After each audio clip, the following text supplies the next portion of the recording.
आइए दोस्तों, अब 10 विविक्तर का अगला वीडियो देखते हैं।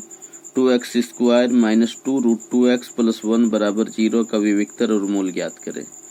तो ये भी देखिए, ax² plus bx plus c बराबर 0 का फॉर्म में है। तो x² का कोफिशिएंट 2 है, इसलिए a बराबर 2 होगा। फिर x का कोफिशिएंट माइनस 2√2 है, इसलिए b बराबर माइनस 2√2 होगा। और कांस्टेंट c है, इसलिए c बराबर 1 होगा। अब d equal to question mark, इसलिए d बराबर होता है फॉर्मूला b² माइनस 4ac।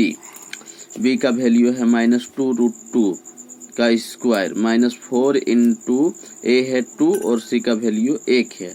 अब 2 दुगना 4 होगा और √2 गुना √2 2 होगा। और इधर हो गया माइनस 4 दुगना 8, 8 इक्के 8, फिर 4 दुगना 8 माइनस 8, यानी 8 में 8 जाएगा तो 0 होगा।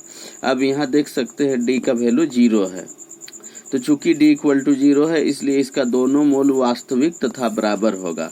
अगर d ग्रेटर देन 0 रहता है तो मूल वास्तविक होता है, लेकिन दोनों अलग अलग होता है। वहीं अगर d का वैल्यू 0 से छोटा होता है, यानी माइनस में होता है, तो मूल वास्तविक नहीं होता है।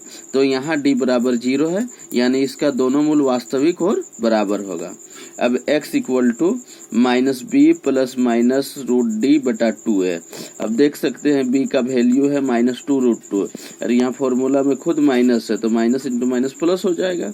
फिर प्लस माइनस √d, d का वैल्यू 0 है बटा 2 इंटू a का वैल्यू देख सकते हैं 2 है, तो 2 गुना 2 इक्वल टू हो गया 2√2। अब प्लस माइनस हट जाएगा, चूंकि 0 है। 0 को कोई भी संख्या में जोड़ेंगे चाहे उस घटाएंगे, वही सेम वैल्यू होता है, इसलिए वैल्यू आ गया 2√2 और यहाँ 2 दुगना 4। अब 2 और 4 को काट सकते हैं, तो बच गया √2 बटा 2।